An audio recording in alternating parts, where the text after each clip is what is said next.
Il-Kummissjoni għall-Amministrazzjoni tal-Ġustizzja hija magħmula minn 10 membri.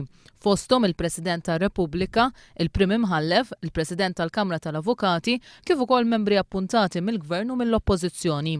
Waqt Breakfast News fuq One il-kellim ewlieni laburista tal-Ġustizzja José Herrera jgħid li din il-Kummissjoni jeħtieġ li jkollha aktar snin. Wasal iż-żmien wara 25 sena jew ma nafx kemm illi terġa' tiġi indirizzata fis-sens illi jiena nemmen illi għandna nkabru ftit snina għaliex kif qiegħda llum kif qalu tajjeb il-membri tal-istess Kummissjoni.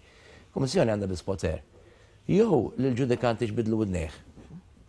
Jew nkella tagħmel rapport lill-Parlament għall-impeachment. Tal-istess opinjoni huwa l-President tal-Kamra tal-Avukati Ruben Balzan. Hemm bżonn li ntuha snin mhux issa ħafna il-Kummissjoni ma' snin. Huwa ridikolu illi nippretendu illi il-klassi politika jew l-eżekuttiv għandu jeżerċita xi tip ta' disciplina fuq il-ġudikati, fuq il-ġudikatura. M'għandux ikun hekk. Waħda mir-riformi ewlenin li għandu bżonn il-qasam tal-ġustizzja hija d-disciplina. Il-riforma prinċipali tibqa' id-disciplina. Għaliex għax l-unika ikollok kemm ikollok sistemi tajbin u ikollok kemm ikollok timponi liġijiet tajbin, jekk fuq il-ġudikatura u fuq is-sistema ta' kif taħdem il-qorti, jekk m'għandekx mod effettiv kif tenforzhom, m'għandek xejn. L-Avukat Edward Gatt min-naħa tiegħu jgħid li hemm bżonn li din id-darba l-problema m'għaddumx ma tissolva, mhux kif kien ġara fl-aħħar każ li jeżżes il-kredibilità tal-qrati Maltin 10 snin ilu. Maġġor parti tan-nies, il-maġġor parti tal-klijenti tagħna huma nies li jmorru qorti biex isibu rimedju.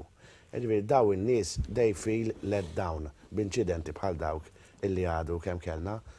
Wieħed jittama illi din id-darba m'għandhomux ma nerġgħu nirkupraw u noħorġu mill-problema.